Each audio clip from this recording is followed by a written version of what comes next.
Hiya! You're biting there. Whoop! Whoop! I have been called an e-bike hater. I've been called an e-bike equivocator. But one thing I've never been called is an e-bike rider. Until now.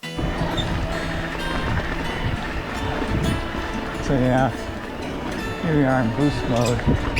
And this is uphill, actually. Hi, I'm Paul Andrews with another episode of PNWmtb coming from Seattle. So I posted several videos on the e-bike thing, and as a result, I've been asked repeatedly, have you actually ridden one? And I had to admit, no. The implication was clear, though. How could I talk about these things with no firsthand knowledge?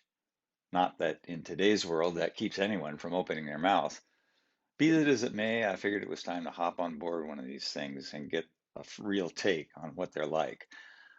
Through a local shop called Ride Bicycles, I rented one, about as burly a bike as you can get, a Norco Range Carbon, a 50-pounder, with 170 millimeter of travel front and rear, a coil shock, and 27.5 wheels.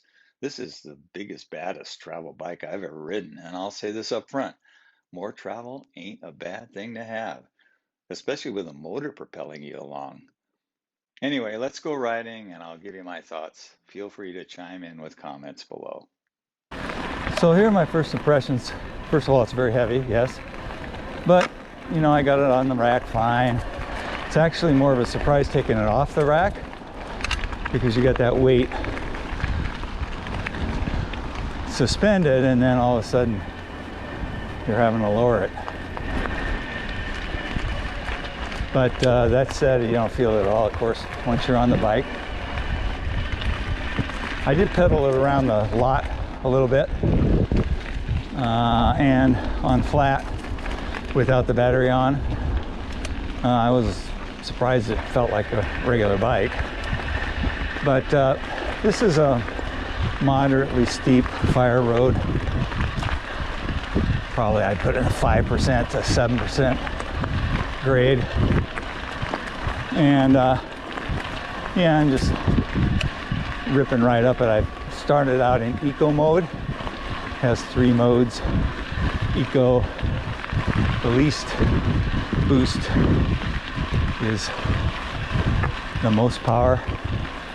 Eco's fine for this kind of a fire road climb.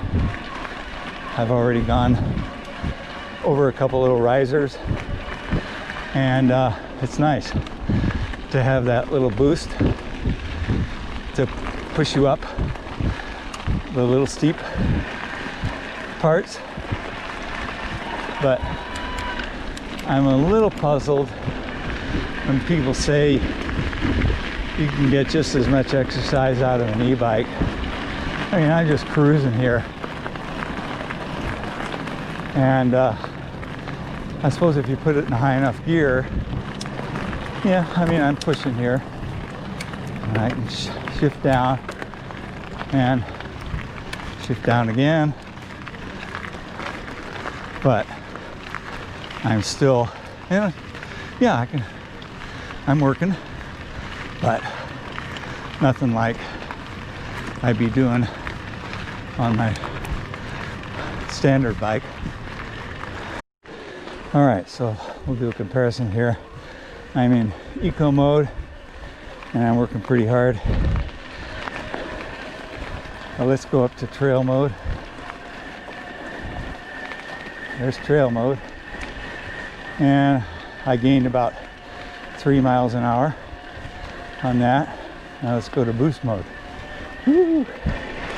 Boost mode is just a whole nother ballgame. Look at this.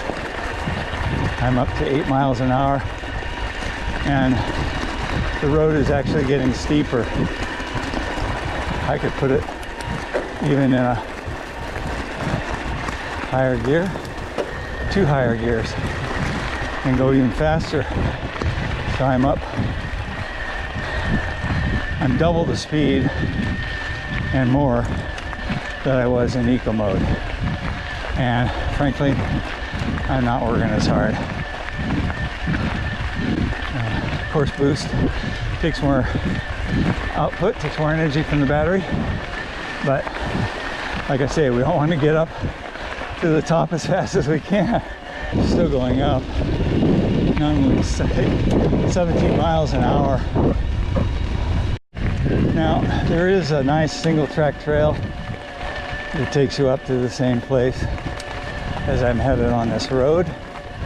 But one thing about e-bike etiquette, I think, that makes good sense is stay on the roads, on the climbs, because if you're passing regular riders on steep single track, you're going to get a little resentment, but more importantly, you're going to disrupt their ride. Essentially, I've encountered packs of e-bikes and I've just pull off. I just dismount, let them go by, because it's much more convenient that way than trying to keep negotiating tight single track as 5 or 6 bikes pass you. That said, if they have an alternative path up a road, I think it's probably a more polite, courteous thing to do. Now, how much does the noise bother me right now? I'd rather not have it, because I really enjoy these solitary, quiet climbs. Maybe it'll become background noise with time. I don't know. Or, probably more likely, they'll just figure out a way to silence the motor so you don't hear it at all. I've heard that this is the 8000 Shimano motor. The new motor, the EP8, I've heard is actually even more quiet. This one seems pretty quiet to me, but hey, if they can make it more quiet, that's great.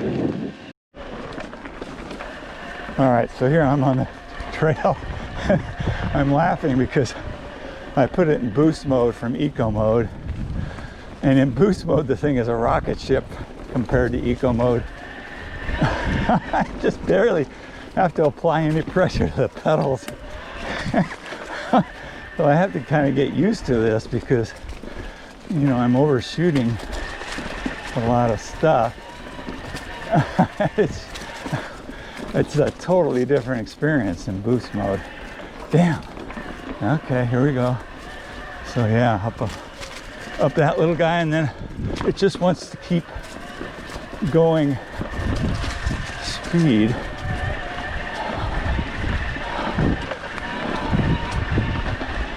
Yeah, this is pretty incredible. I mean, this is pretty steep single track. And look at this switchback. I just breeze around the thing.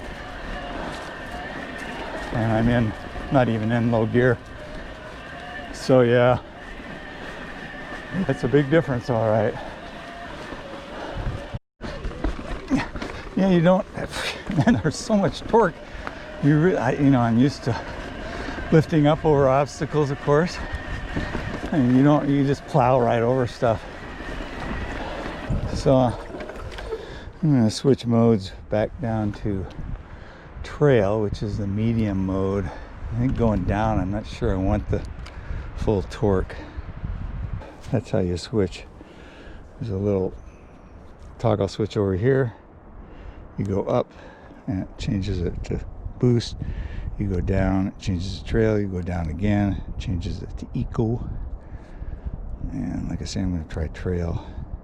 I thought I saw a walk mode too, but I was told this bike does not have the walk assist, which is like 1 to 2 miles an hour, basically to assist you pushing it around the parking lot, or if you get stuck and you need some help lifting the bike out of something, or gets walking on the trail, get an obstacle too much.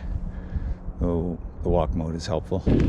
I showed you the monitor earlier, a little readout. There it is.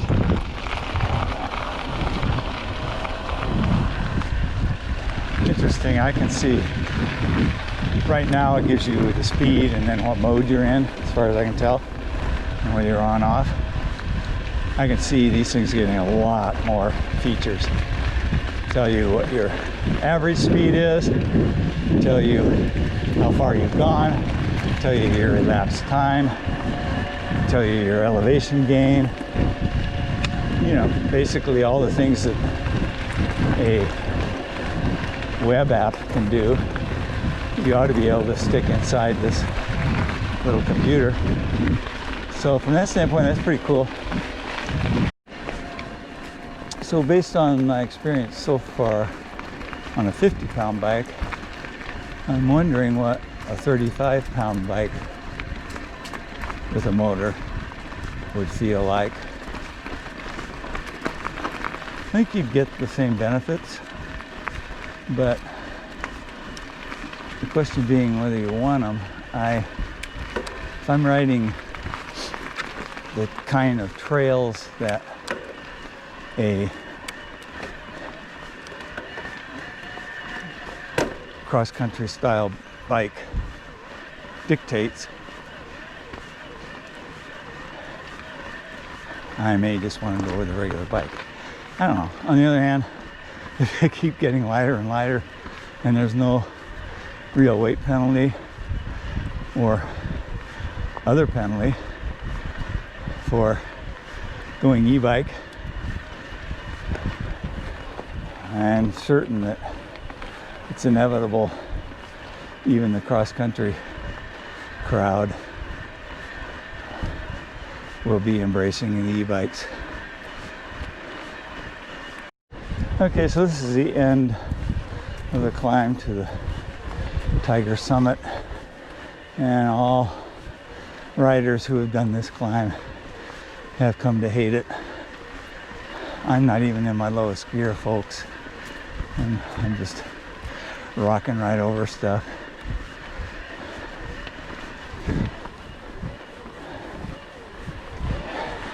Here's that little water bar section. It just takes the living soul out of you. Yeah, I'm working harder, but I didn't shift down. Okay, so here's my conclusions on climbing on an e-bike, and they're not going to surprise you. First, you cover so much more ground in such a shorter time. If you're time constrained, an e-bike is manna. Second, depending on how much of a workout you want, you can make the climb harder by varying the power mode and or your gearing. But, you know, my feeling is human nature means you're going to be opting to climb as fast as possible. I really feel like these social media posts and studies that show you get as much exercise on an e-bike as a mountain bike, they're pretty much hokum. If fitness is your primary goal, you're probably not going to be picking the e-bike out of the quiver to take out on the trail. But that said, let's go to the fun part. In our next segment, downhilling.